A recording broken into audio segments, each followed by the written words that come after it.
믿는 사람들이 차를 타고 가다가 고속도로 들어서면서 이제 때로는 차량 속도에 맞춰서 찬송을 부르기도 합니다. 차량이 한 60km 정도 천천히 달릴 때는 너 근심 걱정 말아라 하는 찬송을 편안히 부르다가 또 한 7, 80km 정도 되면 주와 함께 길 가는 것 어찌 즐거운 예쁜 일인가 하는 찬송 부르고, 속도가 높아져 120, 130km 정도 되면 이때부터는 찬송이 좀 달라진다고 하지요. 내 주의를 가까이 하게 하면 십자가 짐 같은 고생이나. 그러다가 찬송이 170km 이상 되면 그때는 하늘 가는 밝은 길이 내 앞에 있으니 라는 찬송이 나오고, 그러다 이제 180km가 되면 천부의 의지 없어서 손 들고 옵니다 하는 찬송으로 바뀝니다. 190km가 되면 저 요단강 건너편에 화려하게 펴는 집, 200km가 되면 나 이제 왔으니 내 집을 찾아 하고 이제는 찬송이 천국에 대한 찬송으로 바뀌어진다고 합니다. 이전에는 장례식을 치를 때 18번 찬송은 며칠 후 며칠 후 요단강 건너가 만나리라는 이런 찬송이었죠. 어느 시골 교회에서 이제 장례식을 치르는데 교회에서 이제 장지까지 거리가 꽤 멀었던 모양입니다. 계속 이제 상여를 메고 가면서 며칠 후 요단강 건너서 만나리 하고 찬송을 부르니까 그 장례식에 따라가던 꼬마 녀석이 엄마 치맛자를 잡고 보채면서 하는 말이, 엄마 왜 이렇게 요단강이 멀어 하고 이렇게 엄마한테 때를 쓰더라고 하죠. 우리 요단강 하면은 흔히 이 세상 끝나서 저 영원한 천국에 들어가는 그 과정으로 이렇게 생각하는 경우가 많습니다. 이렇게 생각한 데는 이스라엘 백성들이 광야 생활 40년을 보내고 그리고 요단강을 건넌 다음에 이제 가나안 땅에 들어왔기 때문에 우리에게서 영원한 가나안 땅, 가나안 복지를 천국으로 상징할 때 이제 그 천국에 들어가는 그 과정이 요단강을 건너서 가나안 땅에 들어가기 때문에 요단강을 죽음으로 이렇게 이제 보는 이런 이제 시각들이 있습니다. 그러나 이것은 하나의 상징적인 의미일 뿐이지 요단강이 무조건 죽음을 의미하는 것만은 아닙니다. 요단강이란 말은 급한 여울 또는 내려가는 것 혹은 물의 심판자라는 이런 몇 가지 뜻을 가지고 있습니다. 요단강은 이스라엘 사람들에게는 그야말로 생명의 젖줄과도 같은 이런 강이고, 그리고 요단강은 이스라엘과 요르단 사이에 이제 국경이 되기도 합니다. 이 강은 이스라엘 가장 높은 산인 그 헬몬산 2,840m, 해발 2,840m인데 여기서부터 발원해 가지고 이것이 이제 갈릴리 바다를 거쳐서 그리고 이 요단강이 쭉 이어져 가지고 마지막에 사해에서 끝나게 됩니다. 근데 헐몬산은 해발 2,840m인데 그 사해 바다는 얼마인가 하면은 지구상의 가장 낮은 곳에 위치한 곳으로서 해저 410m나 된다고 합니다. 바다 높이보다도 오히려 땅이 410m나 낮은 곳이기 때문에 얼마나 이 지대가 낮은 곳인가를 우리가 알 수 있죠. 그래서 이제 헐몬산에서부터 흘러서 요단 그 강이 흘러서 저 사해 바다로 이어지게 되는데 그 전체 길이가 약 250km쯤 된다고 하고, 지금은 강폭도 많이 좁아지고 강물도 좀 많이 흐르지 않습니다만은 이전에는 여호수아 시대 같은 경우는 그 물이 막 범람하고 강을 건너기가 거의 사람이 그냥 물이 이제 많을 때는 건너기 거의 불가능할 정도였다고 합니다. 그런데 지금은 강폭이 20m 내지 30m, 어떤 데는 그보다 훨씬 더 좁은 이런 그 강을 이루고 있습니다. 요단강은 그 헐몬산에서부터 갈릴리 바다까지는 상부 요르단, 그리고 갈릴리 바다에서 사해까지는 하부 요단이라고 이렇게 이제 그 강이 둘로 나뉘어지고 있습니다. 요단강의 수원은 모두 세 개의 샘에서부터 시작되었다고 하는데 그 단, 또 헐몬, 스닐 이 세 개의 샘들로부터 이루어졌는데 그 중에 단유적지 샘이 가장 큰 수원지로서 학자들은 이 단유적지 즉 델 엘 카디가 성서의 그 단지파가 있었던 곳, 그 이스라엘을 단에서부터 브엘세바까지라고 이제 이스라엘 전국을 통틀어 말할 때 이렇게 부르는 또 이제 그 관례가 있습니다. 관용구로 일찍 불려지는 말에 단에서부터 브엘세바까지, 이 말은 우리나라로 치면은 백두에서 한라까지라는 말로서 단은 이스라엘 맨 북쪽에 있는 지역이고 그리고 브엘세바는 이스라엘 맨 남쪽 네게브 사막에 있는 곳으로서 저 북쪽 끝에서 남쪽 끝까지라고 할 때 이제 이렇게 단에서 브엘세바까지라고 이런 표현을 합니다. 그래서 저 높은 곳, 저 북쪽에서부터 시작돼서 이스라엘 저 남쪽까지 흘러가는 강이 바로 요단강입니다. 이 요단강이 일어났던 성경의 사건은 크게 대표적인 두 가지 사건은 하나는 이스라엘 백성들이 애굽에서 나와서 40년 광야 생활을 마친 다음에 여호수아의 영솔하에 이스라엘 백성들이 이제 요단강을 건너서 그리고 그들이 이제 가나안 땅에 들어가게 되는 그 과정에서 요단강의 의미가 이제 성경에 크게 나타났고, 또 하나 이제 신약에 와서는 바로 예수님이 이 요단강에서 세례 받으신 곳, 이 두 가지 사건이 요단강이 이제 성경에 나타난 가장 대표적인 특징적인 모습으로 이렇게 나타나 있습니다. 예수님이 세례 받으신 곳이 세례요한이 세례를 줬고 예수님이 거기서 세례를 받으셨는데, 이걸 기념하여 지금도 성지 순례객들 가운데서는 요단강까지 가서 세례 받는 분들도 있습니다. 이번에 혹시 가는 팀 중에 세례 받으실 분 계시면 세례 받으실 수도 있을 겁니다. 근데 우리 기독교에서는 세례를 두 번씩 주지는 않습니다. 한 번 받은 사람이 왠지 좀 시원찮은 것 같다고 해서 다시 두 번씩 받는 이런 일은 허용되지 않고 있고, 옛날에는 제세례파라고 해서 세례를 두 번씩 어떤 그런 신비주의파가 있었습니다만은 세례는 한 번으로 족한 것이지 세례를 많이 받는다고 좋은 이런 것은 아니기 때문에, 혹시 성지순례 가시는 분 중에 세례 안 받으신 분, 그리고 세례 받는데 하자가 없으신 분은 희망하신다면 이번 세례도 이번에 받으실 수도 있을 것입니다. 근데 지금 그 세례를 받는 곳은 원래 예수님께 받으신 원래 그곳과는 이제 그 거리가 떨어져 있다고 합니다. 본래 세례 장소는 요르단과 이스라엘의 국경 근처 알레비 다리 가까운 곳에 있는 야르데니트라는 곳이고, 그곳에서 이제 세례를 예수님께서 받으셨던 것으로 이렇게 전해지고 있습니다. 이스라엘 백성들이 애굽에서 나와 가지고 가나안 땅을 차지하는 데 있어서 제일 그들에게 어떤 그 걸림, 그들에게 큰 장애가 있었다면 바로 요단강을 건너는 것이었습니다.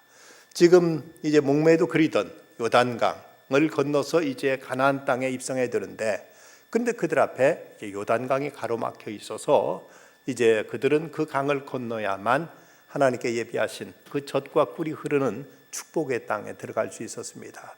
이것이 그들의 이제 요단이 저들에게는 가장 큰 난관, 가장 큰 장애물로 그들 앞을 가로막고 있었습니다. 행복을 찾아서라는 영화가 이제 상영된 적이 있습니다. 이 영화는 원래 미국의 ABC TV에서 한 흑인 비즈니스맨의 인생을 다큐멘터리로 보낸 것, 이것이 그 시청자로부터 놀라운 반향을 일으키게 되니까 이것이 본격적 영화로 제작한 것인데, 주인공 크리스 가드너의 실제 이야기를 영화한 것입니다. 이 크리스 가드너는 그 계부의 폭력으로 어린 시절을 살아간 데서부터 이야기가 시작됩니다. 그 계부의 폭력에 시달리던 이제 이 아이, 그 어머니는 도저히 그 새 남편, 그 남편의 폭력을 견디지 못하고 이 가드너가 8살 때 집에다 불을 질러버리고 이제 감옥에 들어갑니다. 결국 이로 인해서 어린 가드너는 이제 그 남의 집에 이방되어서 어린 시절을 보내게 됩니다.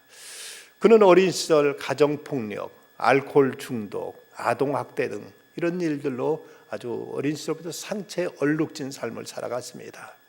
세일즈맨의 청년 시기를 보냈던 그는 이제 어떤 인생의 새로운 전기를 마련해 보려고 몸부림을 다치지만 생활고로 인해서 이제 세금도 내지 못하고 자동차도 압류되고 셋집에서도 쫓겨나게 되고 맙니다. 그래서 그런 그의 아내와 아들은 그 아내는 자식 하나를 그 아빠 곁에 남겨두고 떠나버림으로 해서 졸지에 이 가드너는 싱글 데디 이제가 돼버리고 이제 혼자 자식을 키우는 독신 아빠가 돼버리고 마는 거죠. 우리나라에도 지금 벌써 이 싱글 데디가 독신 아빠가 무려 24만 가구나 된다고 하는 얘기를 보면 얼마나 지금 많은 가정들이 지금 붕괴돼 가고 있는가 하는 것을 우리가 새삼 깨닫게 됩니다.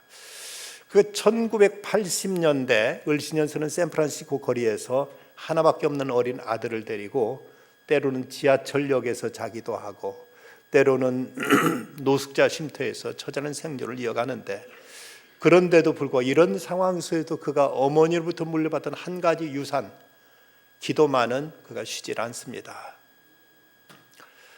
극한 상황에 있던 어느 날 그는 주식 중개인을 만나서 인턴이 되어가지고 천신만고 끝에 가든 앤 리치 컴퍼니를 이제 회사를 설립해서 일약 1억 8천만 달러의 월가의 신화적인 사업가로 바뀌게 됩니다. 그는 시련의 강을 건너 마침내 그는 그에게 축복의 가나안 땅으로 들어설 수 있었습니다. 이 요단강을 보면 아주 폭이 좁은 색강처럼 보이지만 여호수아 시대만 해도 그러지 않았습니다. 여호수아 3장 15절에 보면 요단이 곡식 거두는 시기에는 항상 언덕에 물이 넘쳤다는 걸 보면 그때는 수량이 많았고 그리고 사람이 함부로 건널 수 없는 이런 큰 강이었던 것을 알 수 있는데, 요즘은 이곳저곳 물을 끌어가기도 하고 또 강수량이 적어져서 이전보다는 강이 많이 작아졌다고 이렇게 얘기하고 있습니다. 그렇다면 이 크리스 가드너가 자기의 그 말할 수 없는 고난 속에서 그 시련의 강을 건너서 드디어 월가의 신화적인 존재로 바뀌어지는 이런 가나안 복지에 들어가듯이 우리에게도 때로 이런 시련이 가로막을 때가 있고 우리에게도 어떤 영경이 우리 앞에 어떤 태산처럼 우리를 이제 앞으로 전진하지 못하도록 우리 발을 붙들어 놓는 이런 경우가 있습니다. 이럴 때 우리가 요단을 건널 수 있는, 시련의 강을 건널 수 있는 우리들의 신앙의 자세는 무엇인가? 여호수아서 3장에 보면 1절에 이렇게 말씀이 이제 기록되어 있습니다.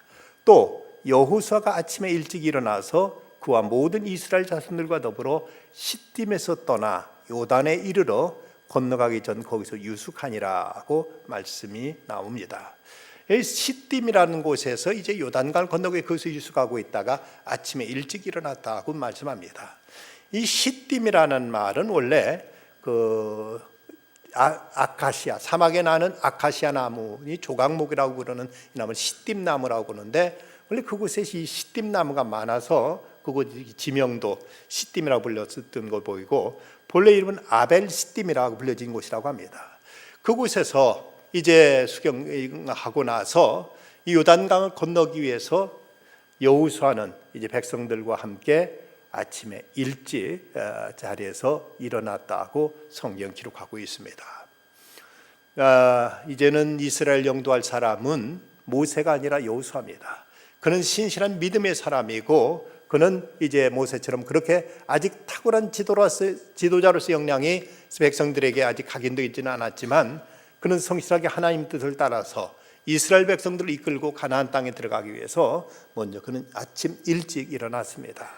간혹 사람들은 믿음에 대해서 오해하기를 우리가 하나님을 믿으면 우리는 아무것도 안 해도 된다고 생각하는 이런 오해가 있습니다만은, 그러나 히브리서 11장에 나타난 모든 믿음의 사람들은 오히려 하나님을 믿기 때문에, 하나님을 신뢰하기 때문에 하나님의 뜻을 따라서 저들에게 주어진 일들을 더 성실하게, 더 열심히 감당했던 것을 볼 수가 있습니다. 지금 여호수아는 이스라엘 백성들을 이끌고 요단강을 건너기 위해서 그들은 아침 일찍 잠자리에서 일어나면서 하나님께서 그들에게 이제 허락하신 그 가나안 복지를 향해서 새로운 전진의 발걸음을 내딛었던 것입니다. 말씀드린 영화 행복을 찾아서에서 보면 가장 감동적인 장면 중에 하나는 아버지가 그 아들에게 이런 말을 하고 있습니다. 누구도 내게 넌 할 수 없어라고 말하게 해서는 안 된다. 그게 내 말이라 할지라도 말이다. 알았니? 내게 꿈이 있다면 넌 무엇보다도 그 꿈을 지켜내야 한다. 가드너가 자기 아들에게 어떤 일이 있어도 누구도 너로 하여금 이제 넌 할 수 없어라는 말을 너는 들어서도 안 되고 이런 말을 하게 해서는 안 된다고 말합니다. 어쩌면 이스라엘 백성들도 도저히 요단강을 건너는 건 불가능해 보였지만 그는 하나님이 약속하신 땅이었고 또 그들에게 보여준 그 비전, 그 꿈에 따라서 그들은 능히 그것을 건널 수 있음을 믿고 그들은 아침 일찍 잠자리에서 일어났던 것입니다. 그런 그들에게 하나님께서 명령하신 말씀은 여호수아 3장 5절에 보면 여호수아가 또 백성이 이르되 너희는 자신을 성결하게 하라. 여호와께 내일 너희 가운데서 기이한 일들을 행하시리라 하고 이렇게 말씀하십니다. 자, 하나님께 너희 가운데서 기이한 일, 기적을 행하실 것이라 하고 이렇게 약속이 주어집니다만은 그러나 하나님이 이런 기적을 행하실 수 있기 위해서 그들이 준비해야 될 것, 그들에게 전제되는 요구는 무엇인가? 너희는 자신을 스스로 성결케 하라 하고 말씀하십니다. 하나님께 이스라엘 가운데 찾아오셔서 그들 가운데 기적을 행하시고 능력을 나타내시기 위해서 그럴 수 있도록 하기 위해서는 무엇보다도 이스라엘 백성들이 자기 자신을 깨끗하게 성결하게 거룩하게 자신을 지키고 자신들을 이렇게 새롭게 해야 될 책임이 있음을 말씀하고 있습니다. 이것이 신약에서는 이런 말씀으로 또 이제 표현되고 있습니다. 망령되고 헛된 말을 버리라. 그들은 경건하지 아니하며 점점 나아가나니. 이어서 디모데후서 2장 21절에 가보면 그러므로 누구든지 이런 것들 망령되고 불경한 것들 이런 것 자기를 깨끗하게 하면 귀히 쓰는 그릇이 되어 거룩하고 주인의 쓰심에 합당하며 모든 선한 일에 준비함이 되리라.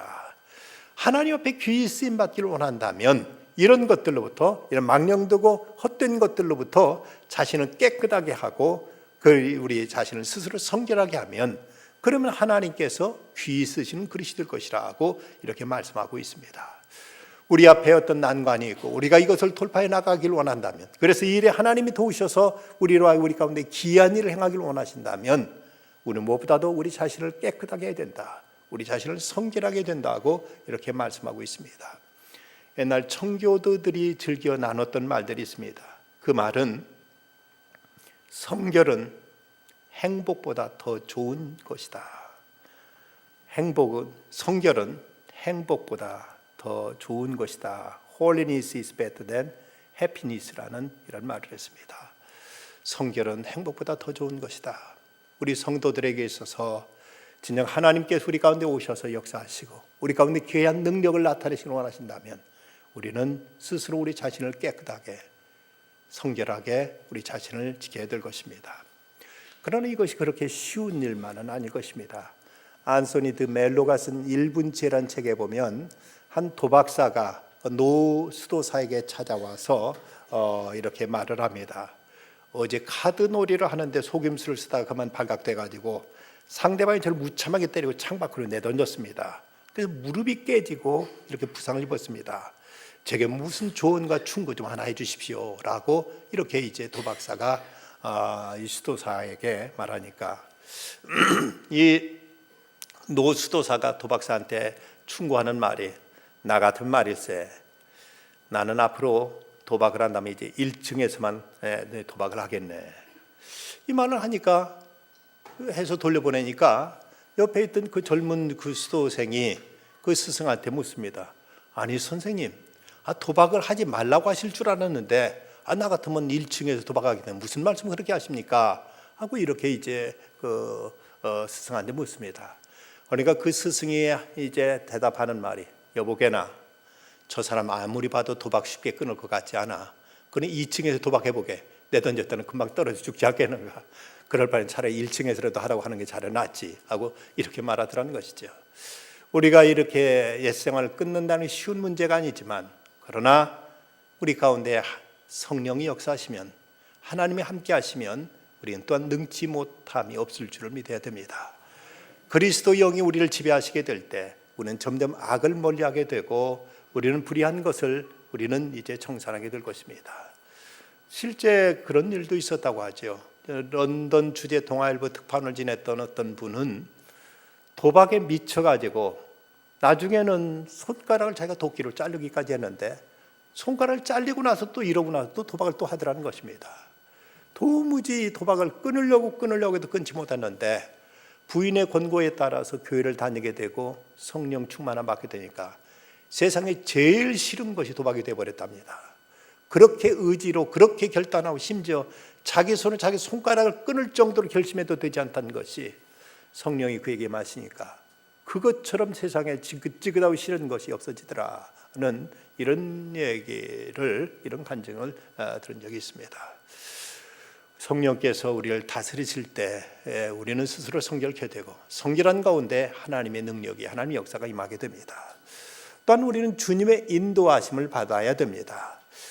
여기서 이제 도덕성 이상으로 더 중요한 것이 강조된 것이라면 하나님의 언약궤를 바라보고 요단을 건널 것을 말씀하고 있습니다.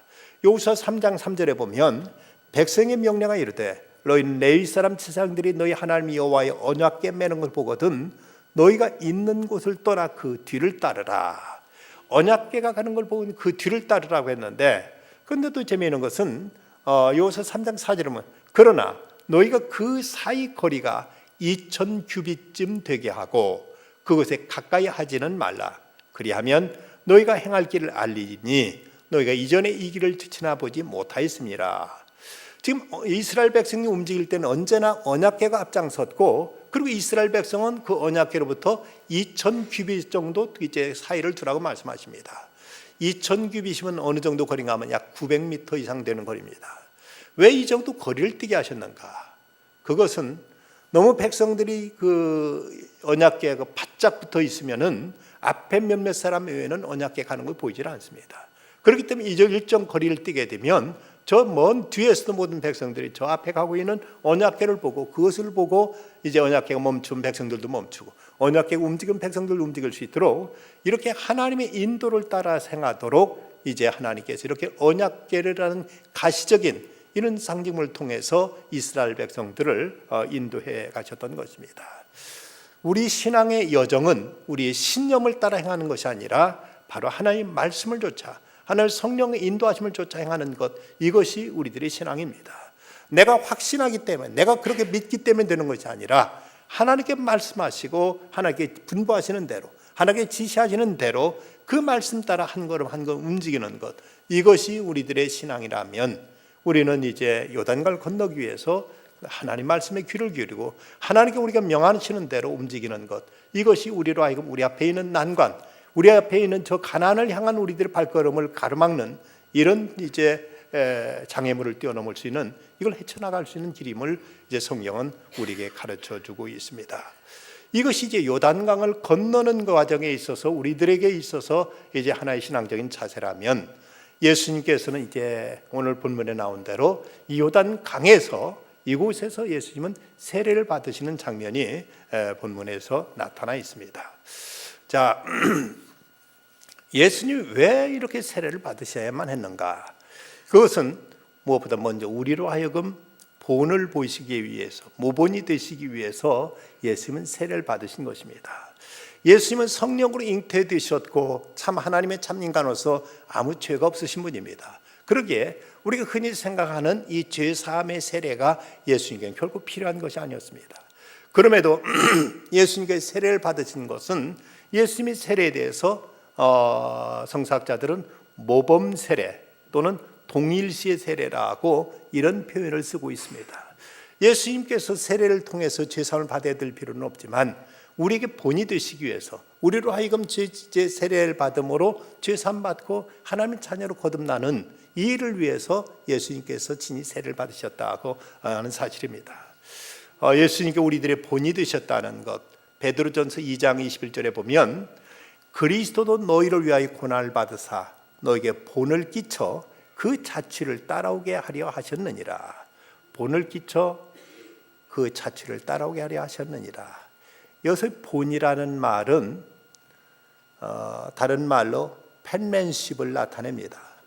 여러분 초등학교 1학년 들어갈 때 글자 배울 때 점선호된 글자 선표를 따라서 긋고, 영어 알파벳 배울 때 A자, B자, C자 쓸 때 펜맨십이 있어서 그것도 그대로 따라 쓰면 글자를 배우게 됐던 것처럼 예수님께서 우리로 하여금 본이 되셨다, 펜맨십이 되셔서 우리에게 그 자취를 따라오게 하셨다고 성경은 말씀하고 있습니다. 우리가 예수님을 그럼 과연 따를 수 있느냐? 우리같이 유한한 존재, 우리처럼 또 무능한 인간, 우리처럼 부정한 인간이 어떻게 과연 예수를 따를 수 있을까?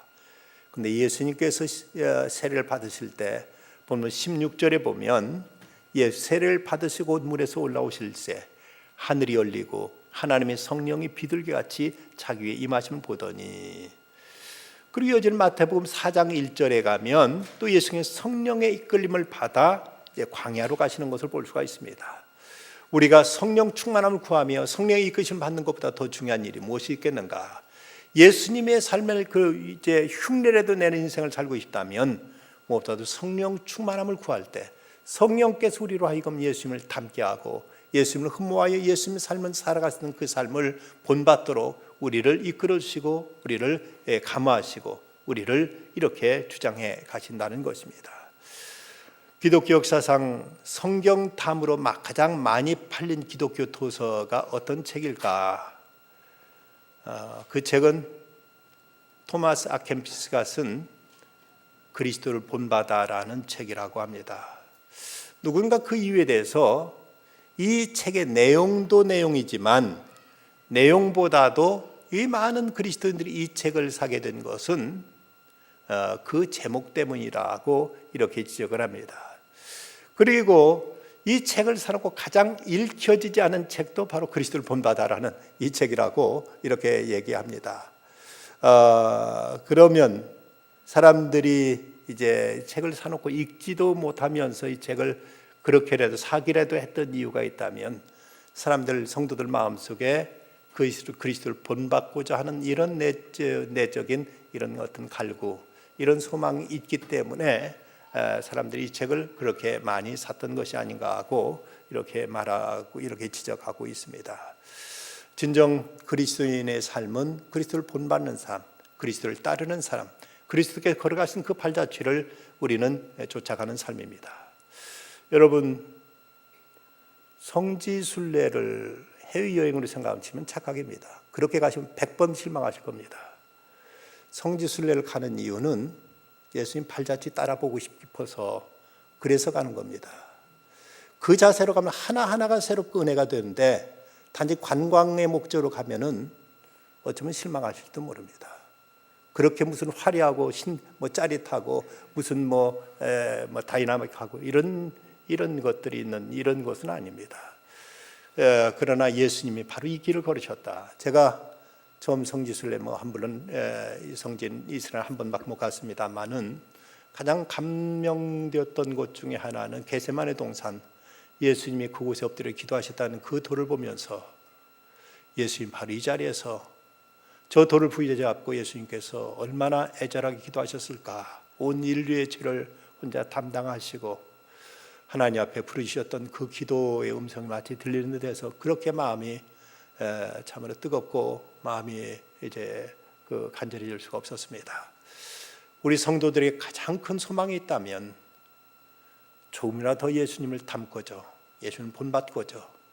그래서 우리는 예수님께서 받으신 세례 받으신 그곳에도 찾아가서 예수님께 여기서 세례 받으셨겠거니, 예수님께 이곳에서 제자들 앞에서 세례 요한에게 말씀하시면서 이것도 허락하라 말씀하시면서 예수님께서 세례 받으신 것이 아니겠는가 하는 이런 이제 현장들을 우리는 체험하면서 그런 한 발자국이라도 예수님 걸어보신 그곳 밟아보고 그 예수님 가셨던 그곳 한번 찾아보고 그러면서 우리가 피부적으로 우리가 예수님을 그 발자취를 우리가 체험해보고자 하는 것, 이것이 성지순례의 가장 본질이라고 생각됩니다. 예수님은 또 이 요단강에서 이 세례를 받으심으로 새로운 삶의 시작을 보이셨습니다. 예수님께 있을 요단강 세례는 주님의 공생의 새로운 시작이었습니다. 우리가 세례받는 것은 공식적으로 우리의 새로운 삶이 시작되었다는 것을 이제 나타내는 일이기도 합니다. 세례에 대해서 가장 정확하게 가르치고 있는 성경 말씀이 로마서 6장 3절과 4절인데, 무릇 그리스도 예수와 합하여 세례를 받은 우리는 그의 죽으심과 합하여 세례를 받은 줄 알지 못하느냐. 그러므로 우리가 그의 죽으심과 앞에 세례를 받음으로 그와 함께 장사되었나니 이는 아버지의 영광으로 말미암아 그리스도를 죽은 자 가운데 살리심과 같이 우리를 또한 새 생명 가운데서 행하게 하려 함이라. 세례란 동일시라는 의미가 있다고 말할 수가 있습니다. 바로 그리스도와 연합, 주님과 함께 한다는 이런 뜻이 바로 세례 속에 있습니다. 우리는 지금 관수레, 머리 위에다 물을 찍어 바름으로 이제 관수레로 행하고 있지만 원래는 침례죠. 물속에 완전히 들어갔다 나오는 이런 세례를 침례를 예수님 받으셨는데 그 침례의 의미는 물속에 들어가는 순간 옛사람 물속에 장사 지낸다. 그리고 이제 물에서 올라오는 순간 이제 새 사람으로 거듭난다는 이런 의미가 이 침례, 이 세례 속에 담겨 있습니다. 또 이 세례는 이제 진정 새로운 삶을 시작하는 거 공포하는 공적인 선언의 순간이기도 합니다. 내가 세례 받음으로 공식적으로 나는 이제 그리스도의 새 삶을 살아갑니다 하는 것을 여러 사람들 앞에 공포하는 것입니다. 지금 우리는 뭐 세례 받는다고 해서 크게 무슨 불이익 당할 것이 없지만 지금 이 시대에도 저 이슬람권 같은 데서 세례를 받게 되면 그들은 생명의 위협, 그 지역에 쫓겨나고 직장을 잃게 되고 사람들로부터 완전히 따돌림 당하고 돌에 맞기도 하는 이런 위험이 지금도 이슬람 지역에서는 이런 일이 지금 자행되고 있습니다. 그럼에도 그들은 세례를 숨어서 받는 것이 아니라 공개적으로 받는다고 합니다. 사람들 앞에 나 세례교인입니다 하는 이런 표식을 하고, 심지어 저 이집트 같은 콥트교들이 있는 이집트에서는 아이들 세례를 주고 아이들한테 손등에다가 십자가 문신을 새겨놓기도 한다고 하죠. 이 아이들한테, 아직 어린 아이들한테 문신을 하다 보면 아이들이 막 아프다고 막 자질이 울어대도 아버지는 아니다, 세례 이렇게 해서라도 네가 그리스도인을 드러내야 된다. 이 이슬람의 이 세파에서 끝까지 자기 신앙의 정절을 지키기 위해서는 무엇인가 겉으로 드러난 표시도 있어야 된다 하고 아이들한테 손등에 십자가 문신까지 해가면서, 그러면서까지 아이들의 신앙을 분명히 주입시키고 아이들을 하여금 그리스도인이라는 것을 이제 고백하고 드러내도록 이렇게 한다는 거죠. 그런데 우리는 예수 믿는 것을 어느 자리에서는 믿는다고 하고 어느 자리에서는 안 믿는 척 한다면 얼마나 이런 일이 부끄러운 일이 될 수가 있겠습니까? 우리가 공개적으로 내가 그리스도인임을 선언하는 것, 이것이 세례의 의미이기도 합니다. 어떤 분 그런 얘기도 했습니다. 목사님 꼭 세례 받아야만 구원 받습니까? 세례 받아야만 꼭 천당 갑니까? 하고 이렇게 묻긴 들으니까 목사님 대답한 말씀이, 아니요, 세례 안 받아도 구원받고 천당 갈 수 있습니다. 그러면 왜 굳이 세례 같은 걸 꼭 받아야 됩니까? 라고 묻습니다.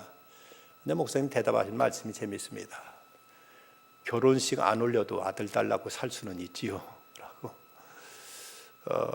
결혼식 안 치러도 둘이 그냥 죽으면 살 수는 있습니다.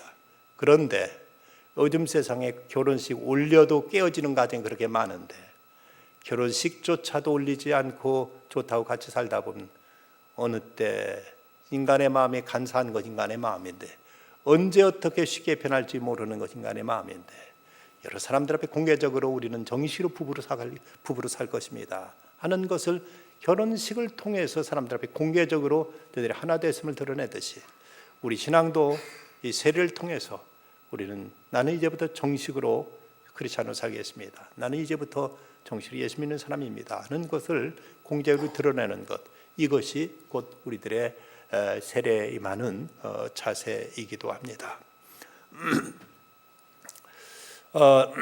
우리는 로마서 6장 21절만 이와 같이 너희도 너희 자신을 죄에 대해서는 죽은 자로 그리스도 예수 안에서는 하나님에 대해서 살아있는 자로 여길지어다 라고 말씀한 것처럼 이제 죄질 일에 대해서는 죽은 자로 더 이상 반응하지 않고 하나님과 관계에서는 그분을 기쁘시게 하고 그분을 섬기는 일에 대해서 펄펄 살아있는 자로 이렇게 반응하고자 하는 것, 이것이 바로 세례의 의미 가운데 담겨 있음을 알아야 됩니다.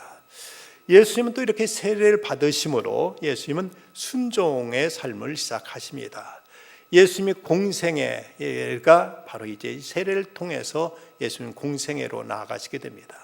이전까지 예수님께서는 요셉의 아들로서 목공소에서 이제 아버지를 도와서 목수일을 하는 것으로 사셨지만 이제 성령에 이끌려 광야에서 예수님이 세례를 받으셨고, 세례를 받으신 다음 이때부터 공식적인 이제 그 생애가 시작됩니다. 재미있는 것은 옛날 그 제사장들이 30세의 제사장으로 임직을 하게 되고, 제사장에 임직하기 위해서는 저들 제사장 취임의식 가운데 하나가 전신을 물에 잠그고 나오는 이런 목욕 의식이 있었습니다. 어쩌면 예수님께서도 지금 30세가 되셔서 공생을 시작하시면서 세례를 받으신 것도 바로 우리의 대제사장이 되시기 위해서, 그래서 예수님은 이제 요단에서 세례를 받으신 것이 아닌가 하고 이렇게 생각할 수 있습니다. 예수님께서 당신의 거룩한 몸을 제물 삼아 갈보리 십자가는 제단에서 단번 영원한 제사를 드리심으로 우리의 죄를 속죄하시는 대제사장의 소명을 완수하셨는데, 그럼 그에게서 요단강 세례는 그 거룩한 구속사역에 대한 순종을 뜻하는 이런 사건이었습니다. 예수님 자신도 인자가 온 것은 섬김을 받으라이 아니라 섬기려고 도리어 자기 자신의 몸을 이제 대속물로 주려 함이라, 자기 목숨을 많은 사람의 대속물로 주려 함이라고 말씀하신 것처럼 예수님은 바로 그 순종애로 나가시면서, 그러면서 예수님께서 세례를 받으신 것입니다. 이때 하나님이 얼마나 기뻐하셨을까? 예수님의 그 순종하시고 세례로 나가신 그 모습을 보시고 얼마나 기뻐하셨을까? 그때 성경에 기록된 대로 이는 내 사랑하는 아들이요 내 기뻐하는 자라 하니라. 이는 내 사랑하는 아들이요 내 기뻐하는 자라 하시니라 하고 하늘로부터 이 음성이 들려왔습니다. 오늘도 하나님은 당신의 말씀, 당신의 뜻에 순종하는 자들을 이렇게 기뻐하시고 하나님 사랑하신다는 사실을 우리는 알아야 됩니다. 우리 신앙이라는 것은 내 의지대로, 내 생각대로, 내 판단대로 행하는 것이 아니라 철저하게 하나님 뜻을 찾아서 그 뜻을 따라 하나하나 지켜 준행하고 순종해 나가는 것, 이것이 우리의 신앙일지인데, 예수님은 공생을 시작하시면서 하나님 뜻을 따라 이제 요단에 나가셔서 세례 받으심으로 이제 공생의 길을 예수님께서 걸어가셨습니다. 그렇다면 우리도 세례라는 것이 꼭 필요하냐, 꼭 세례 받아야 되느냐 하고 아직도 세례에 대해서 멈칫거리고 세례에 대해서 선뜻 받으려고 하는 일에 주저하는 분들이 없지 않아 있다면, 이제 예수님께서 우리에게 본이 되셔서 세례를 받으신 것처럼 우리도 하나님과 하나 되, 그리스도와 하나 되기 위해서 세례의 자리로 나가야 됩니다. 주님 앞에 우리는 죄 씻음 받고, 그리고 그리스도와 하나 되는 이런 연합, 그리고 옛사람은 죽고 새사람은 거듭나는 것, 그리고 모든 사람들의 공식적으로 나는 이제부터 그리스도는 살겠습니다 하는 이런 다짐과 이런 선언 속에서 이제 우리 또한 이제 세례의 자리로 나가는 것, 이것이 신앙인들의 마땅한 도리요 책임이라고 말할 수 있습니다. 그래서 예수님의 그 지상 명령 가운데도 보면, 그럼 너희는 가서 모든 민족을 제자로 삼아 아버지와 아들과 성령의 이름으로 세례를 베풀라고 이렇게 말씀하셨습니다.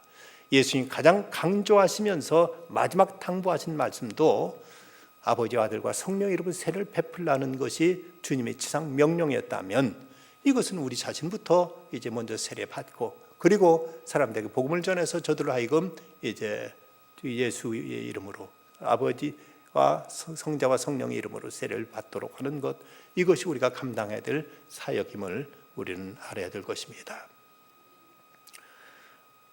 민호기 목사님이 쓴 작은 예배자에 실린 영화 베케트라는 영화에 보면 영국 헨리 2세와 그의 술친구였던 토마스 베켓의 얘기가 실려 있는데, 헨리 2세는 여자들을 즐기고 전쟁을 일으키고 세금을 물리기 위해서 마음대로 행동할 수 있는 무제한의 권력을 원했지만, 당시 대주교가 자꾸 이런 일을 가로막자 그 대주교를 이제 자기 친구였던, 자기 술 친구였던 베키트한테, 이제 그 토마스 베켓한테 그 대주교 자리를 그로 갈아치워 버립니다.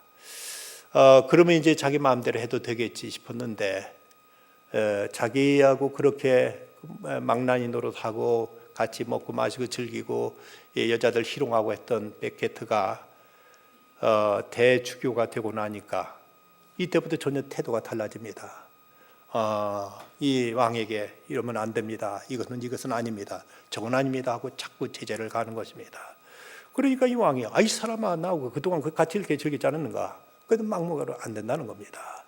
아무리 이제 그를 설득하고 그를 위협하고 이제 그에게 별말로 그를 이제 회유하려도 듣지 않고 요지부동으로 토마스 베케트가 하나님의 뜻, 하나님의 말씀을 강조하면서 그의 여러 가지 왕으로서의 이제 잘못된 것을 지적하는 겁니다. 끝내 이 헨리 2세는 자객을 보내서 이 토마스 베케트를 암살해 버리고 맙니다. 이것이 영화로 만들어지는 이제 영화의 영성을 쓴 로버트 존스톤은 원래 그가 목사로 소명을 받았는데 그런데 자기는 도저히 목사로서의 거룩한 삶을 살지 못할 것이라는 이런 자신감의 결여로 인해서 그래서 그는 이제 목사의 길을 걷지 못했던 사람입니다. 그런데 그가 이 영화를 보고 나서 그는 이런 하나님의 음성을 듣습니다. 내가 거룩할 필요는 없다. 토마스도 거룩하지 않았다. 넌 다만 부르심에 순종하게만 하면 된다. 그는 토마스처럼 응답합니다. 하나님, 제 전부를 다해 충성하겠습니다. 나 역시 토마스 베켓처럼 로버트 존스턴처럼 하나님 앞에 고백한다. 하나님, 저는 전혀 거룩하지 않습니다. 그러나 제 전부를 다해 부르심에 순종하며 충성하겠습니다. 이렇게 주님 말씀, 주님의 뜻에 순종할 때 그때 우리에게 거룩함도 찾아오고 그때 우리들에게 성결함도 이제 이루어지게 되는 것입니다.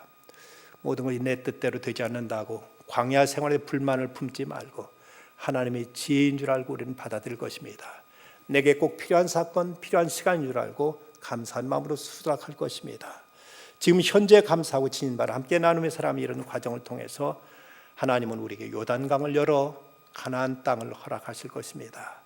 요단강의 세례를 받으신 예수님의 순종을 본받아서 우리 또한 이제 주님과 연합된 삶을 살아가도록 힘써야 될 것입니다. 예수님께 이렇게 세례를 받으시고 나서 3년 후에 겟세마네 동산에서 밤새우며 이렇게 기도하셨습니다. 아버지, 만약 할만하시거든 이 잔을 내게서 지나가게 하옵소서. 그러나 나의 원대로 마옵시고 아버지 원대로 하옵소서. 우리 또한 주님과 함께 세례자에 나가서 하나님과 연합된 삶을 살아가는 중에 주의 말씀에 순종하고 주의 뜻을 이제 엄숙히 받아들임으로 주님께서 얻으신 그 영광의 자리까지 함께 나아갈 수 있는 우리들의 믿음의 발걸음이 되어야 되겠습니다. 기도하십시다. 거룩하신 주님, 우리 이스라엘 백성들을 가나안 복지로 인도하시기 위해서 저들 요단을 건너게 하셨습니다. 요단이란 그 장애 앞에서도 저들은 일찍 일어나서 저들이 스스로 성결케 하며 하나님 말씀에 순종해 저들은 나아갔고 예수님 그 요단에서 세례를 받으심으로 공생애를 시작하심으로 하나님의 역사를 이루셨습니다. 저희들에게 요단은 과연 어떤 곳이고 저희들이 그 요단 앞에 해야 될 저희들의 선택은 무엇인지 늘 생각하게 하여 주시고 주의 분부 앞에 엄숙하게 결단함으로 주님 걸어가신 그 길을 저희 또한 걷게 하여 주심으로 주님과 더불어 그 영광의 자리, 승리의 자리까지 함께 나아갈 수 있는 저희들이 다 되게 하여 주시옵소서. 예수님의 이름으로 기도드리옵나이다. 아멘.